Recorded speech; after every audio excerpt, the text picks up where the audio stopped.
Welcome everybody to another episode of Swiss Army Knife Restorations. Today we have a Victorinox Evolution 28. So let's go!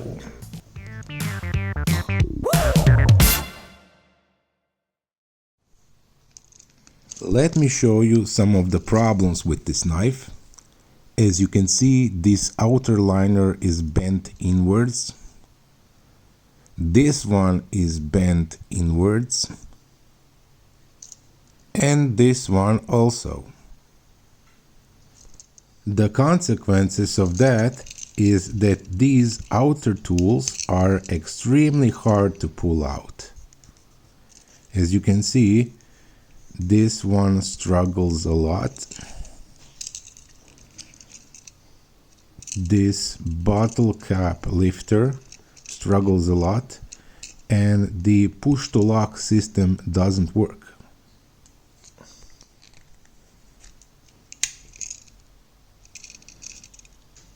This knife is all scratched up and it has this awful looking dead engraving.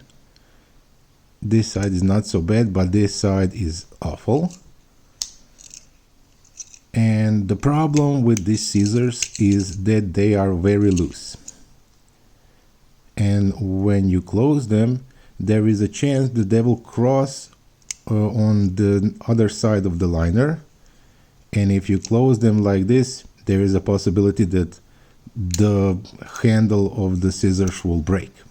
So I will need to fix that.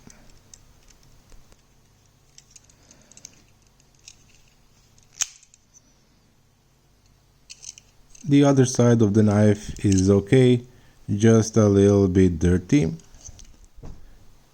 And the scales are all beat up. And I have another pair of scales, new scales, that I will put on. Well, first we need to wash our knife because it is a used knife and I don't have any idea where it has been.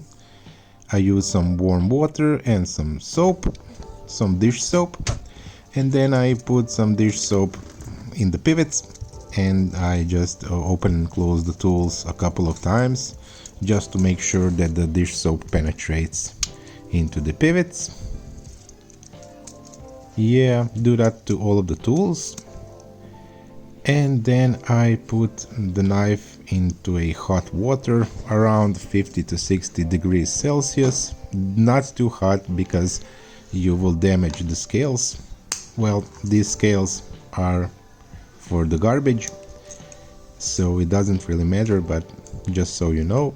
And then I use another Victorinox knife. This is the watchmaker. I use a watchmaker to take off the old scales.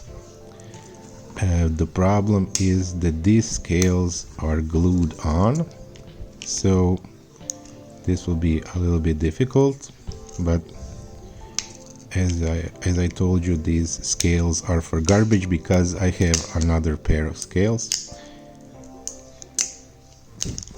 I usually try to save the scales, but as you can see, these were glued on, and when you have glued scales, they are pretty much ruined. This side was not glued on, but you know, the scales need to come in pairs. This top scale also broke. You see there are some pieces of the scales left on the rivets. I will try to remove that. I don't know if this helps or not, but I usually put some nail polish remover or acetone for a couple of minutes onto the plastic that has been glued to the rivets, just to make it a little bit softer. This is a handy little tool that my cousin made for me. It's basically a spike on a handle, and I use that to remove this residue, this mix of old scales and glue from the rivets or grambits. I don't know how to, I still don't know how to call these things. You just need to be careful not to stab yourself in the finger. This is the method that I found out that it works. First you need to poke it perpendicular and then remove it. You see that a large chunk has been removed that way.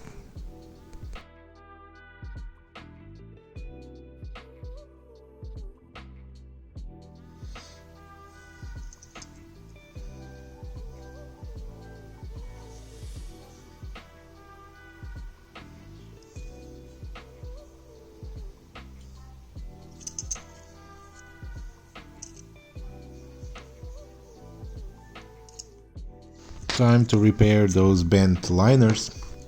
I like to use Victorinox tools to repair Victorinox tools. Kind of funny if you think about it.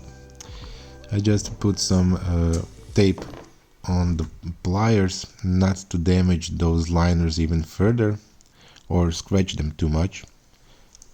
And just grab and bend.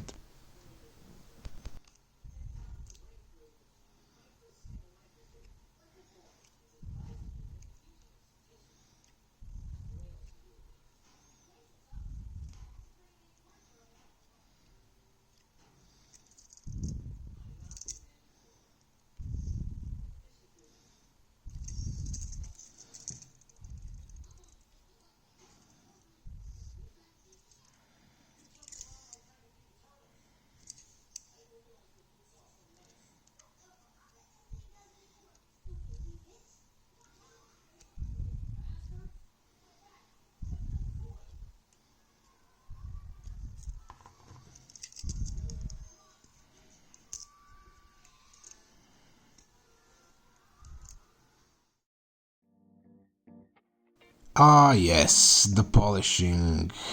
The best and most fun part of every Victorinox restoration. Basically this is an hour of hand pain and repetitive motion. But it needs to be done. So let me tell you about the grit sizes that I'm using here. I'm starting with 220, then 300, 400, 600, 800, 1200, 2000, 3000, 5000, 7000, and then I'm using a polishing paste, as you can see here, just to make everything nice and shiny. You need to be a little bit aggressive if you have those deep scratches, and especially if you have those ugly engravings. And now I need to basically oil all of the tools. Pretty standard stuff. Just put some oil into the pivot and open and close the tools a couple of times. And now I need to repair these scissors. And basically the problem is that this pin became a little bit loose. I didn't want to hammer them too much because I was afraid that these delicate scissors will fall apart if I hammer them too much. I didn't repair them completely, but it's much better than it used to be. I think that it would help if I had some punches the size of the pin on the scissors, but I don't know. So ladies and gentlemen, we are back. As you can see, this is our finished product. I did put new scales on it. I couldn't repair this liner completely because I was afraid that it will break, but it doesn't impede the opener. It works just fine. The corkscrew snaps nice, and the awl also. I like this clean look without back tools. We did see the openers. Correction, this is me in post-production. As you can see, the can opener also snaps. This is the fish scaler. It works just fine. Next is the most fun tool on this knife. The most important thing when you are buying a used knife with the magnifying glass is to inspect the magnifying glass, because a lot of the times it is missing, because you have this screwdriver on the tip and a lot of people use it as a pry bar and then they snap the glass out. Then we have the wood and the metal saw. They work just fine. The metal saw is not rusty. That's a big plus.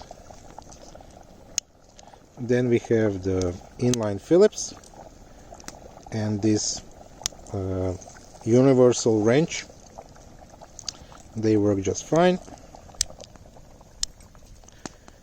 I did try to repair the scissors. Now they work better, and they don't have a lot of play anymore, just a little bit, but they don't cross the liner. And then we have the big blade. I did remove that awful stamp. It has a little bit of scratch at the tip, but not a lot. And this nail file was completely blocked, but now it works just fine. So thank you for watching, and see you in the next episode.